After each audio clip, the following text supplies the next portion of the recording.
Welcome back to another episode of the UIS Coaches Show. I'm Michael Iota. As always, we're thrilled to have Matt Brock, head men's coach, join us here today. Coach, appreciate you having me back on the show. Thanks for having me. Stars wrapped up their final road trip of the season last week at Upper Iowa and at Lewis. First, let's talk about that Upper Iowa game, 80-62 loss. We knew this weekend, this past weekend was going to be a tough road trip. Two of the better teams in the GLVC, and both teams really tough places to play it, and they proved it. Let's talk a little bit about that first game at Upper Iowa. 80-62 loss was one game that Peacocks played pretty well, and it was just kind of hard to gain any traction and get anything on them. How about a little bit of your breakdown from that effort on Thursday night? Yeah, we did a fairly good job defending them in the half court. The problem was we turned it over a lot. I think we had 17 turnovers. We had 9 or 10 at half, and anytime you get down at halftime on the road in double digits, it's tough to overcome. Yeah. And they've got some really good players. Nick Reed is one of the best players in the league, 6'6". He can shoot the three. He can drive to the basket. He can block shots. He can score it any way you want it. So he's a tough matchup, and credit to them. They're kind of battling for an NCAA tournament spot and coming off a loss, so they were interested, and they're tough in their place. It's a hard place to play and a long road trip. Against a team like that, you've really got to do a good job of controlling tempo by taking care of the basketball. They want to play an up and down game. We were going to try to put them more in the half court.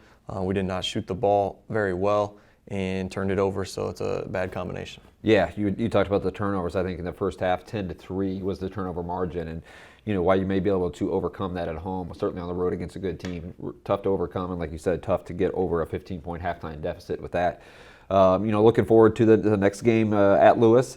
Sometimes when you play a team, it's kind of when you play a team. And, I kind of felt like this one was a tough challenge anyway, going into Romeoville, and played a really good program there. But you had the energy of senior day. And then on top of that, you had a team that's probably still a little bit upset from Thursday night. They had a tough home loss to UND, which we would consider a little bit of an upset. So you had a team that was certainly ready for you and needed to come out and make a statement. They did early in that ball game, although your team did a great job of hanging in late.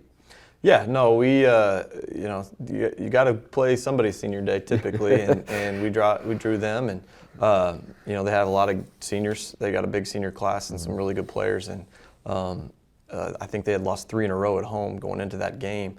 So it was, the way the schedule falls. But early on, it was kind of back and forth. We were defending pretty well, and then they really started shooting the three in the first half, and we had trouble scoring. And again, it's kind of the same story. We got down, I think it was maybe 18 at half. Yeah. At one point, we were down 20. Just did not defend very well. Didn't turn it over, but just couldn't get the ball to go in the basket in that first half. But credit to our guys, we came out in the second half and had some energy and played better on defense and got us going a little bit offensively. And I think we the closest we got it was to 6, but made it a game in the second half.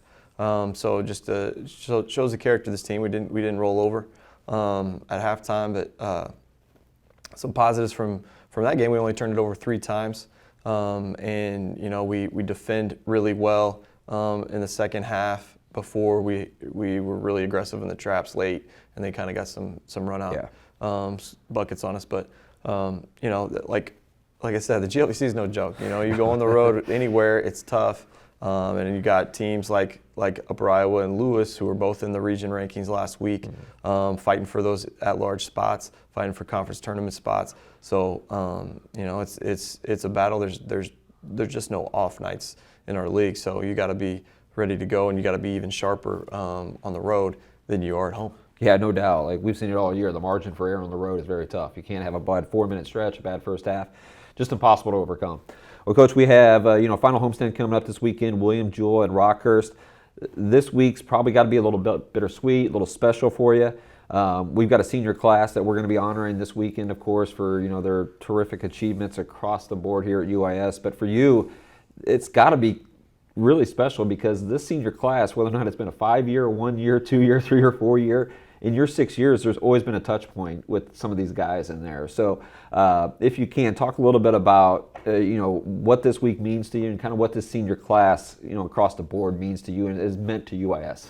Yeah, I think when we step back from this season and this group a little bit and kind of take a little more of a 30,000-foot view, you're going to see that this group really changed this program. Mm-hmm. There was not a lot of success in the Division II era here at UIS coming into when most of these guys decided to come here. And so what they've done and the hard work and I think Isaiah and Jack maybe had over close to 600 practices, and 150 games, whatever that is. And so all that work and that daily grind, college basketball is a long season. Yeah. We get going on the fourth day of classes in August, and hopefully you're playing into March, and then got some postseason after that, some off season after that. So it's different than a lot of college sports. So it takes a little bit of a different approach. But this group's been special. Nate Shockey is our most recent addition. Mm-hmm. He's came in and been a leader and just immersed himself into what we're about, and has assimilated and been a great teammate, been a very good player. Played out of a position that he hasn't played in college, playing in the point guard spot out of necessity for us, and losing him for battling injury, losing him for that month or 6 weeks that we didn't have him was you could tell we missed him. It was noticeable for sure. So he's been a veteran, just kind of showed our guys, our younger guys, this is the competitive nature that you got to come with every day and battle with every day, and he's been great. Evan Altman, a 4-year, a true senior, came to us. I remember going to see him play during COVID. It was in Indiana, so you were allowed to move about the state a little bit more than in Illinois at the time. But he's grown so much and matured so much as a person. As a man, over these 4 years, I've been really proud of that, and he's progressed as a player. He's had his best season statistically, by far, and as he's one of the smarter defenders I've coached. He's able to guard multiple positions, but at the same time, he understands the scouting report. He understands the game, and he can make those decisions flawlessly, and so we're going to miss him. He really developed as a three-point shooter over the course of his 4 years. I think that's all those reps. Yeah. And then Max Kunert, he's going to graduate as the highest win percentage of any player in our program's history. The 2 best seasons in school history, and obviously he's the all-time leading three-point shooter in only 3 years. He recently passed that this Saturday on makes, and so probably the most dangerous shooter in our league and most dangerous shooter in the country, maybe the most dangerous shooter in the country, and that's a testament to his hard work. Yeah. He's put in the hours and the reps and worn out our shooting machine. Yeah. And the thing about him is he's brought it every day. He's brought the consistency. And he's a quiet leader. He doesn't talk a lot, but he's the same every day, and he works extremely hard, and that's why it's hard to take him off the floor. Yeah. And then you got the 2 fifth-year guys, Isaiah and Jack. Isaiah has probably made more progress as a player than anybody I've ever coached, from when he was a sophomore in high school and had trouble walking and chewing gum at the same time to the progress he's made to now, and the man he is. Obviously a tremendous teammate and always been about the team first, never worried about his own role or his own stats, and just has been a part of just a transformation of a program. And then Jack, he's our all-time leading scorer. He's our all-time leading rebounder. Saw him on the night of my press conference, went to watch him practice in the AAU and fell in love with his game. And there's not a lot of guys that have that kind of post game and that kind of passing ability and feel. And he's been double teamed more than anybody in our league for the last 5 years, and embraced it. And just a very strong and tough competitor that we're going to miss a lot. So yeah, it is bittersweet. It's a group that has changed UIS from the bottom to good, and it's going to put us in a position that we can take it from good to great. So very grateful for what they've done for this program. Yeah, certainly. It's going to be very odd to know UIS basketball with a lot of these names on the court.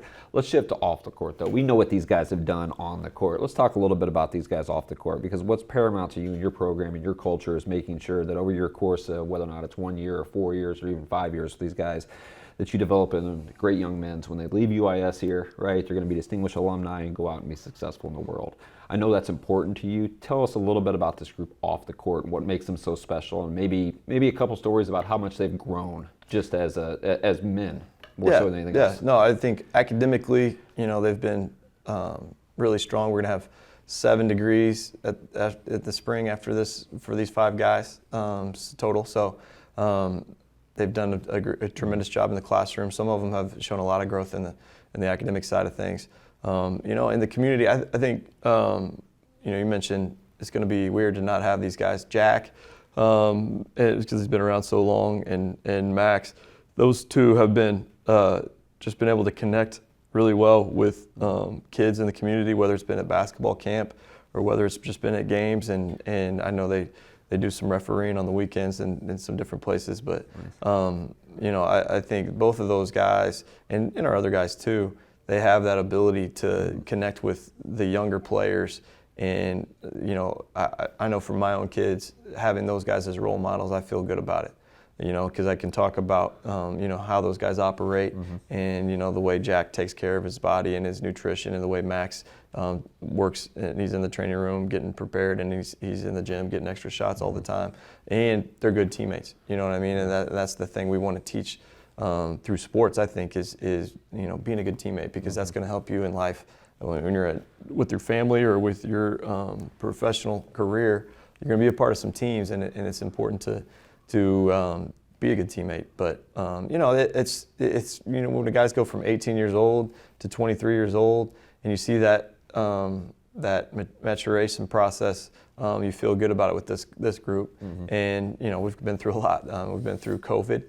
I think Isaiah and Jack spent their first 2 weeks of school at UIS in quarantine. Wow. And we had 250 days of quarantine as a team that first semester, which was tough to overcome. But and so you go through a lot with guys, and the good thing about all of these guys is they can have a conversation about it, just about anything. So when we have team meals, we sit down and we talk. We don't really talk about basketball very much. We talk about other things, and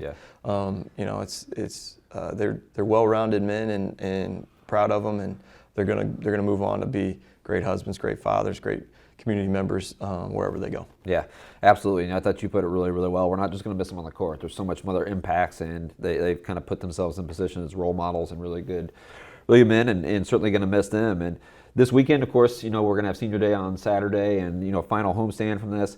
Maybe a little preview on both those games, and maybe what do you want to get out for the seniors? So, is it important this week for the team? You're trying to get a couple wins. What do you call success at the end of the day, about 5:30 on Saturday afternoon? Yeah, I mean, we want to just live our standards no matter what. One of them is we can handle any situation. So we're going to take the same approach. It's our job to prepare and get ready to play, and try to play the best we can, and play the best games of our season. So William Jewell got us at their place in a close one. Jordan Germain, one of the most dynamic guards in the league, 5th-year senior. Coach's son can really score it. We've got to do a good job on him. Jason Third kills. They're kind of number 2. I think those two combined for 52 points in our first meeting, so we're going to have to guard those 2 guys. And then you go to Rockhurst. Rockhurst is battling for a conference tournament spot, battling for an NCAA tournament spot, and we got them at their place, so they're going to have to be very motivated. But they got a good point guard. Brian Hawthorne kind of got some size and can really dynamic get to the paint. and they've got a really nice team, and so it's going to be a challenge. So we want to compete at a high level, and we want to try to prepare at a high level like we always do, and hopefully we're going to have our best performances as a team this week. Yeah. Well, Coach, we appreciate you joining us again this weekend. William Jewell, 7:30 here at track, and then of course on Saturday we'll host Rockhurst, 3 p.m. start there. Will be senior day. It'll be a great day here at track, honoring all our great seniors that Coach Brock just talked about and their impact on and off the court. So very excited to enjoy that day and send our seniors off in the way that they deserve. So, Coach, thanks again for joining us. For Matt Brock, I'm Michael Iota. This has been the UIS Coaches Show.